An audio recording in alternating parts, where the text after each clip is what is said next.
To the Vish Kumaran show. I'm Vish Kumaran, and here's my official 53-man roster prediction for the San Francisco 49ers, sponsored by BetUS Sportsbook and Casino. Please remember to gamble responsibly, guys. So I felt a little bit sick over the last week or so while watching both the Saints preseason game as well as the Titans preseason game, or excuse me, the Raiders preseason game. So I wasn't able to come on here and give like a good consolidated set of thoughts on what I saw in each one of those games, guys that flash, guys that didn't flash. I thought maybe the best way I can kind of go through my comprehensive preseason thoughts was just by giving a 53-man roster prediction. I don't generally do these. I don't really like the exercise, and I'm going to explain it a little bit before why I'm doing it today. My issue with the exercise is there's nothing wrong with predictions. Predictions are fun. I think the thing with the 53-man roster prediction in general is I often find myself from predicting from a place of, hey, I didn't really watch these guys practice. I'm going off of what other people said in practice. Preseason kind of gives you an impression about certain guys, but it doesn't really give you the full picture on what's been going on and what's going on.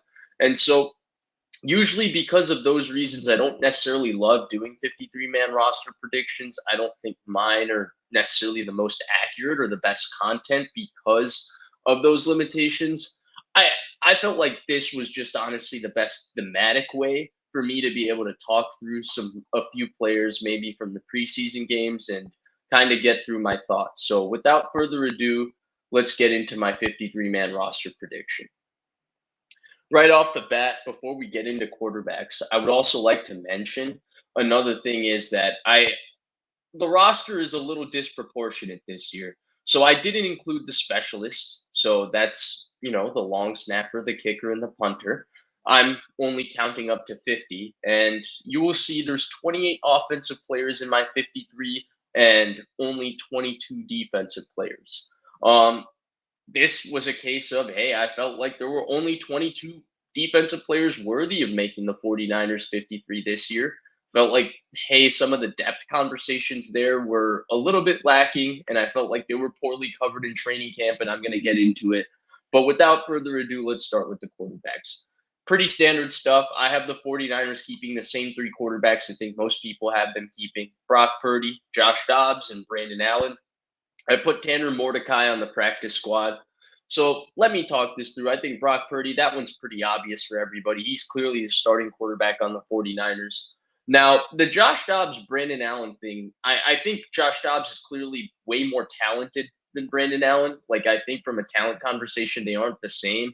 But the Josh Dobbs quarterback experience is a little bit concerning to me. For example, I thought he played pretty well in the Saints game. A lot of people felt like his show of athleticism and just playmaking was what earned him that number two quarterback job based on the Saints game.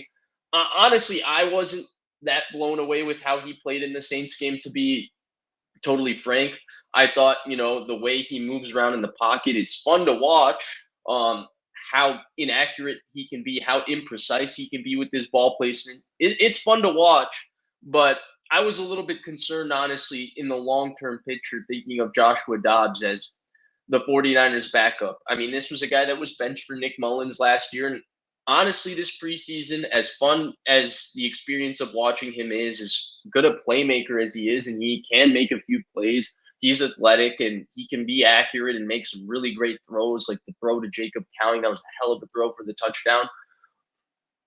My, I guess, greater point with what I'm trying to say here is I'm pretty concerned on the backup quarterbacks behind Brock Purdy. I wasn't the biggest Sam Darnold fan, but I think Darnold for sure was a much more confirmed backup behind Brock Purdy. I'm not too much of a fan of Joshua Dobbs, as I just explained. To me, he's obviously the number two guy between him and Brandon Allen, though I feel like Shanahan probably prefers how Brandon Allen plays within this offense. I think Dobbs is a little bit in waves with how he plays within this offense, which is fine because I think he has more NFL talent than Brandon Allen to be a starter or to be able to play and give your team a chance to win week in and week out. But yeah, ultimately, I don't necessarily love the depth behind Brock Purdy. I was actually pretty happy with the Dobbs signing. I'm not going to lie. Just watching this preseason through and just kind of watching what he was at the end of last year in Minnesota, I'm a little bit concerned here. The 49ers need Brock Purdy to stay healthy, obviously, but these are the three quarterbacks. I included Mordecai for the practice squad.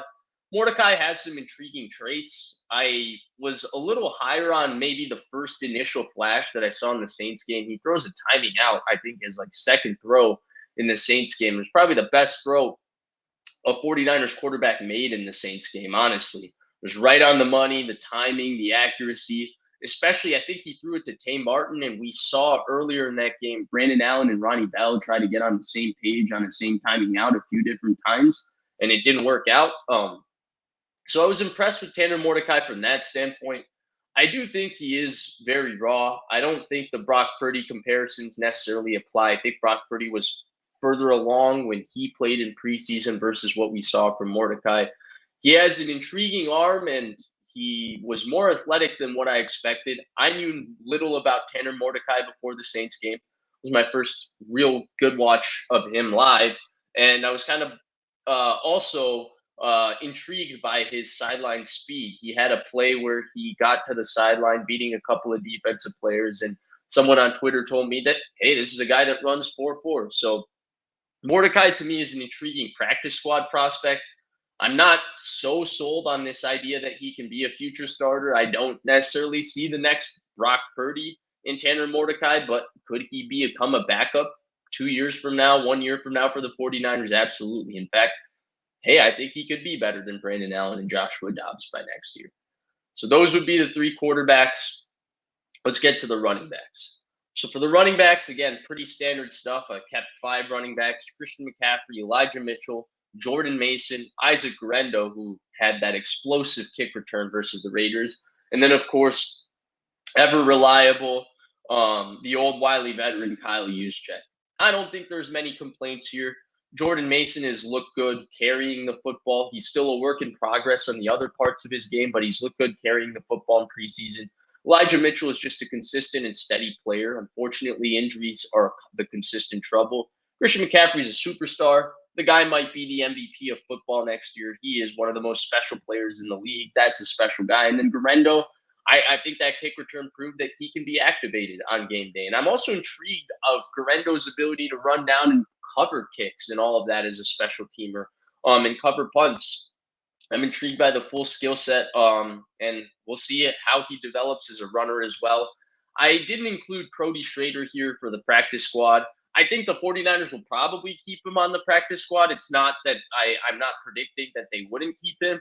I'm not that interested, honestly, and it's nothing against Cody Schrader, but I didn't feel like watching him over the course of the preseason that was the kind of player that would be starting or playing meaningful snaps at running back for the 49ers. I think he is very much, I hate to say a classic Jimmy Garoppolo line of he is what he is, but I do feel like that applies for Cody Schrader in this case. No disrespect, but that's why he wasn't included. Moving on to the wide receivers. So this is where I guess I have the first difference from maybe other people out there, and I haven't kept track of other people's 53-man rosters, but I'm sure there's a lot of different ones. I have the 49ers keeping 7 receivers. Right off the bat, why 7 receivers, right? That's such a large number. 6 receivers is already a lot. Why 7? I think it's because there's 2 things with the 49ers. One, the uncertainty surrounding Brandon Ayuk. Why is Washington now a part of Brandon Ayuk and where he could go? Right? It was just Pittsburgh, the 49ers. 49ers were inclined to keep him. Now Washington. They've been stuck at the same contract point after supposedly getting closer for a week or so now. And honestly, this entire offseason, all the 49ers have done is bring in receiver after receiver after receiver after receiver after receiver. There's a lot of good receivers on this roster now.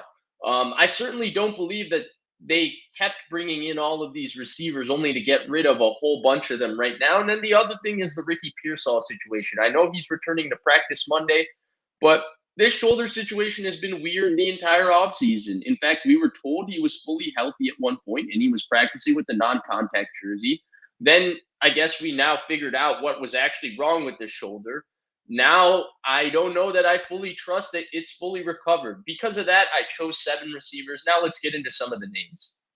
Debo, Ayuk, Juwan Jennings, Pearsall, Cowing, that's standard.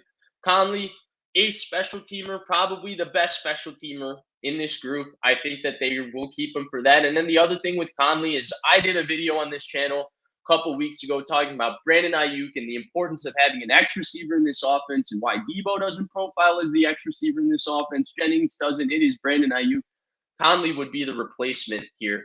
One of the most underrated plays of the Super Bowl is the 20-yard out that Brock Purdy threw to Chris Conley. One of the best throws, honestly, of that game that Brock Purdy made, and it was a good route from Chris Conley. I think he's an underrated player. He comes off the ball the same every time, like a veteran. I think he's a good player, and I think that he will be kept. And then Robbie Chosen, I don't think they signed Robbie Chosen this late in the offseason so that they could cut him. I think there was a reason he was playing with Debo Samuel so early in that preseason game versus the Raiders. I think there's a clear intention to have a guy with his speed in this offense, his ability to stretch the field. They want to have a guy like that. I expect them to keep him. Maybe they can slide him onto the practice squad. I don't know. This was just kind of my roster prediction. I put 7 receivers. And then for the practice squad, I know there's a host of guys, the Tay Martins, the Ronnie Bells. I just included Danny Gray. I'm still intrigued by the talent. I feel like Danny Gray improved as a special teamer last year. I thought, hey, the one real opportunity we got to see him run deep, he ran a good route versus the Saints. He didn't get pinned on the sideline. He created separation, and Josh Dobbs didn't throw him a very good ball. He underthrew it by a good 5-10 yards. Josh Dobbs puts it on the back pylon. I don't know. Maybe Danny Gray catches it. Maybe he doesn't. I'm still intrigued by the talent. I feel like for a third-round pick with that much speed, he wasn't my favorite player coming out of the draft, so this isn't me betting on a player I loved because of then. It's just, hey, this is a player that still has a little bit more talent than a Trent Taylor or somebody like that, and I would love for the 49ers to still bet on it. Like, what are they going to get out of Trent Taylor at this point? I understand the return value, and that's why he could probably end up as a practice squad maker as well. I just included Gray for those reasons. Let's get to the tight ends. Again, this is going to be another one that's going to be a little bit controversial, I guess, a little bit different. I had the 49ers keeping 4 tight ends, and the way I went about it is the first 3 are the 3 that I feel are most ready to play football for the 49ers today. It's not the best 3, it's not the most talented, it's the 3 that I feel are most ready to play. Kittle is obvious. He's a superstar. He's one of the best in the league. Great blocker, great receiver. We know the drill. Saubert, I think he kind of just makes this team, being a veteran, being capable of blocking. This is kind of his role. And then I picked Tonjes. Tonjes to me is a Ross Dwelley regen. This is like Ross Dwelley 2.0, I guess, kind of, not really. Either way, the reason I chose Tonjes here over Willis is I don't know that Willis is ready to play for the 49ers. And I think that their third tight end needs to be ready to play this year. And so I kept Tonjes because I think Tonjes is the one that's most ready to get on the field. And then the 4th tight end, I'm not going to lie to you guys. Latu is simply making this roster because of where he was drafted. Of Latu and Willis, I don't know. I really don't know. Willis intrigues me more physically. I talked about this with Rob Guerrero a week ago. The thing that's confused me with Latu is I see the size, but one of the things I noticed with Latu was Scott McClugan talked about him being recruited as a 5-star defensive end to Alabama and how talented of an athlete Cam Latu was. And I was hoping to see that development along with, hey, this is a raw tight end. I guess where Latu has confused me is other than the size, I don't really see the movement, the speed, anything, the run after the catch that's like, okay, that's the athlete they're betting on. That's the guy that just needs to develop playing tight end. Willis, he profiles physically to look more like a guy that you could bet on, but he is so raw. And to me, I know Mason Klein was, the best undrafted free agent tight end Brian Fleury's ever seen. And so that's why he's included here in the practice squad. But for me, this position, they keep 4. They always keep 4. But I think back to when they kept 4. For example, in 2019, they kept 4, right? They kept George Kittle. They kept Ross Dwelley. They kept, I'm blanking on the name, the tight end that played for Atlanta and played for the 49ers, blocking tight end, played with Kyle in Atlanta. Name starts with an L, last name starts with a T. It's late here in Chicago, guys. It's 1:22 a.m. Central Time. Forgive me for forgetting the name, but They kept him, and then they kept someone else over Caden Smith. Um, it was about getting the four players that they felt were most ready to play at the time. And I think that's what this is about for me. I think that's why I have them keeping George Kittle, Eric Saubert, Jake Tonjes, and Cam Latu. The practice squad will include Willis and Mason Klein. This brings me to the 49ers offensive line. I have the 49ers keeping 9 offensive linemen, and this will conclude the offense. As I said, they had 3 quarterbacks, 5 running backs, 8 players, 7 wide receivers, that's 15, 4 tight ends, that's 19, and then 9 offensive linemen. So 28 offensive players I have remaining on the 49ers in their initial 53.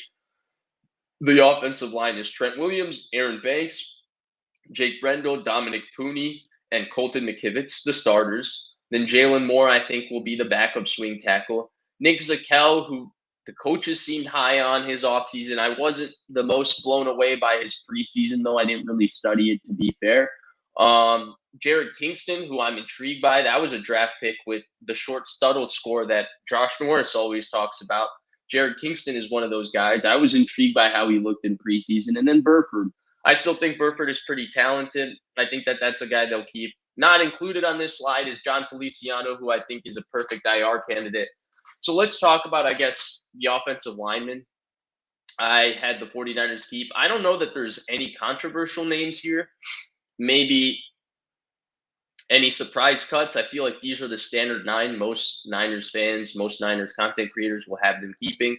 I put Ben Barch on the practice squad as the backup center interior guy, and then Brandon Parker is the backup tackle for the practice squad.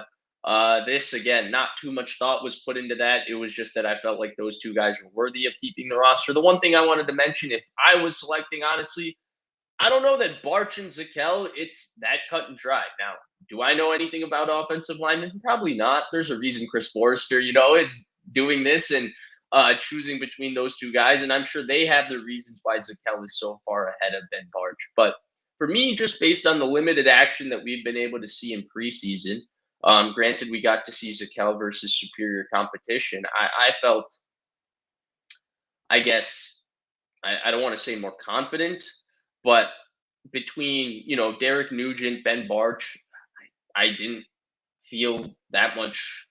I didn't feel like Zakelj was that far ahead of those guys, where he was a guy that was, hey, absolutely guaranteed to make this roster. I guess I have him here more from the standpoint of the politics of what's happened in preseason and just how confirmed his spot has felt from how reporters seem to talk about him. That's mainly the point I wanted to say. Overall, honestly, I'm really looking and picking at details. I don't know that there's too much of a difference in what we've seen between a Zakelj or a Ben Barch, Brandon Parker.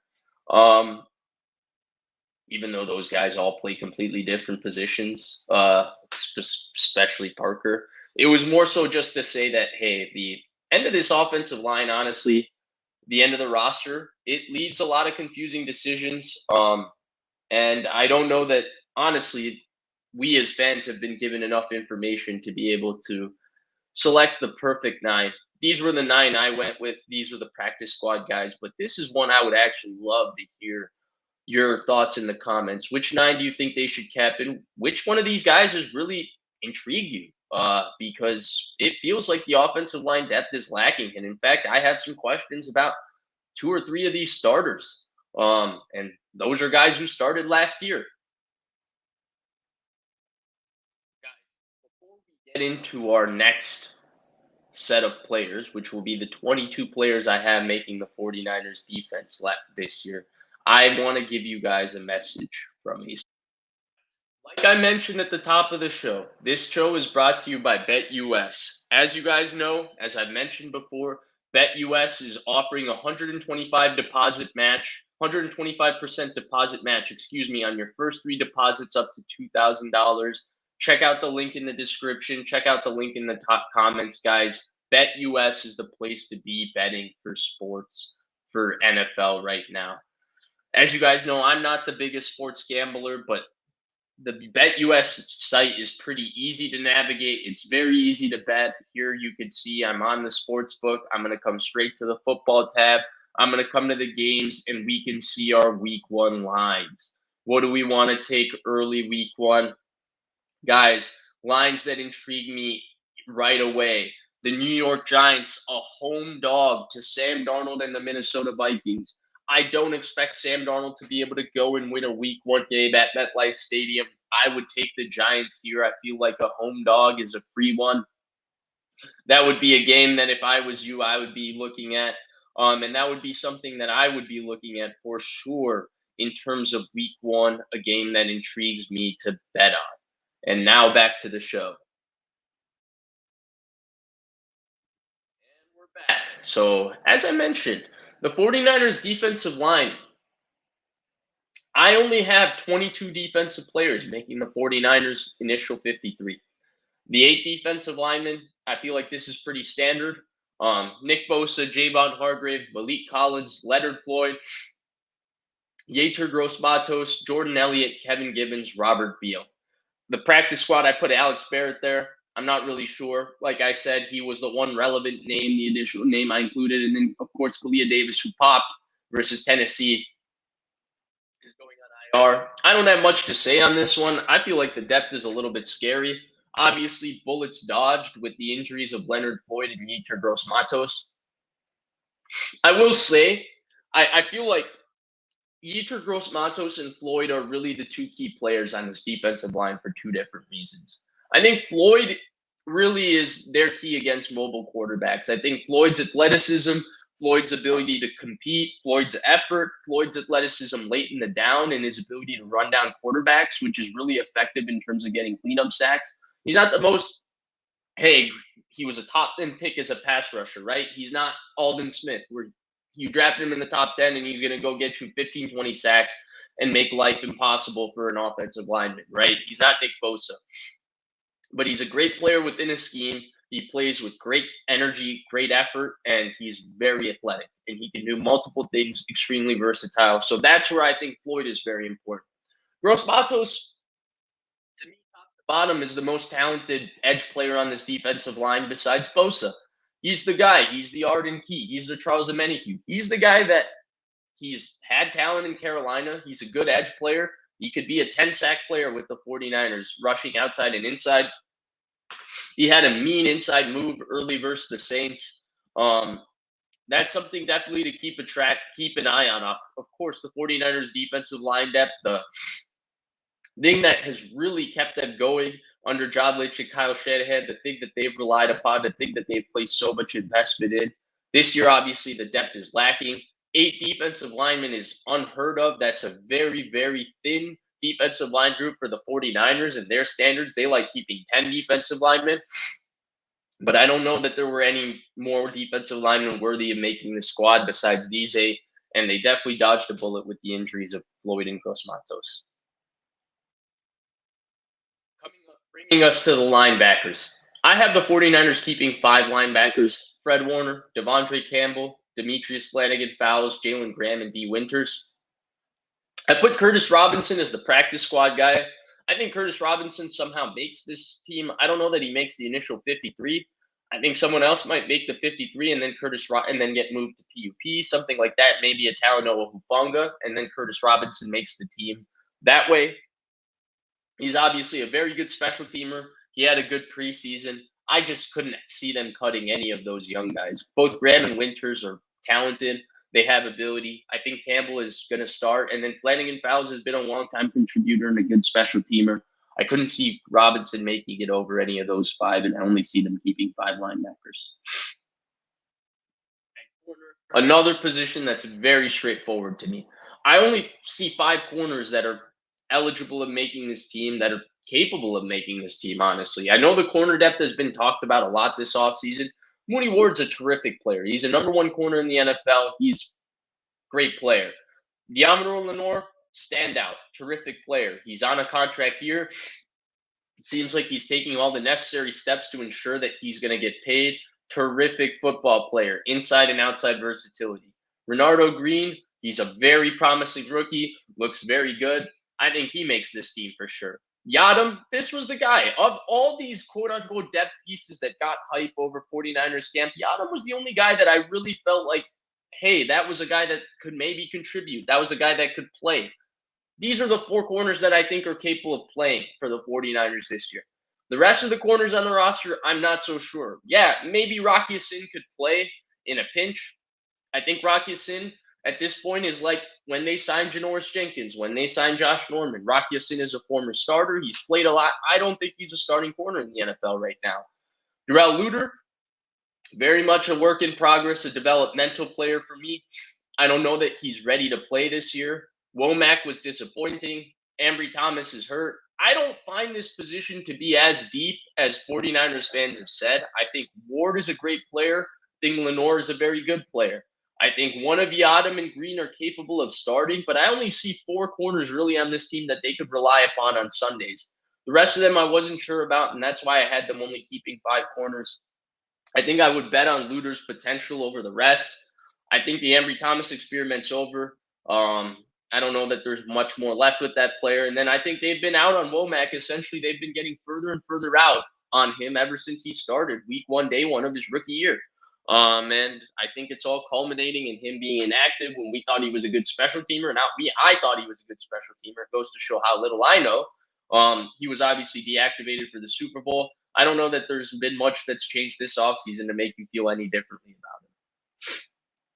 Finally, the last position group, I have the 49ers keeping four safeties. Jair Brown, Malik Mustafa, George Odom, Tracy Walker. I have Talanoa Hufanga going on PUP. I don't know if Hufanga's injury or what the recovery status is. This was more so because Matt Barrows and David Lombardi had him going on PUP in their initial 53. The timeline of his return has been a little bit hazy. Obviously, he's been hoping to make a week one return. Maybe he makes that. I don't really even know at this point. I more so followed the lead of 49ers reporters here. I think Brown obviously has taken strides this offseason. I've said this many times before. To me, Brown and Hufanga are more similar than they are complementary. I think they're kind of a one for one of each other's skill sets, of which I do think Hufanga is the better player. Unfortunately for Hufanga, I don't think the 49ers will pay him long term, and therefore I think Brown is the guy that they'll rely upon in that role, which kind of sucks for him. But hey, he did the same thing to Jimmy Ward. That's life. Malik Mustafa is very intriguing to me because he's the most best one of these safeties in the alley. And in terms of fitting the run from depth, that was something Brown struggled with as a rookie, and Hufanga has really struggled with throughout his career. Mustafa looks so comfortable there. I think Mustafa is a compliment to Brown more so than Hufanga, and I could see those two guys being the safeties together. Tracy Walker is a veteran. He's played a lot of football. I think he makes this roster the same way Deshaun Gibson did the last couple of years. And then George Odom, a special teamer, improved at safety this offseason.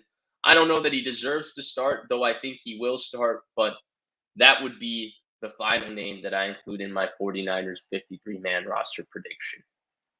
So, guys, there you have it. That's the 53 I see making the 49ers this year. Pretty controversial 53 if I had to say so myself. I don't think the math of 28 offensive players and 22 defensive players is exactly correct.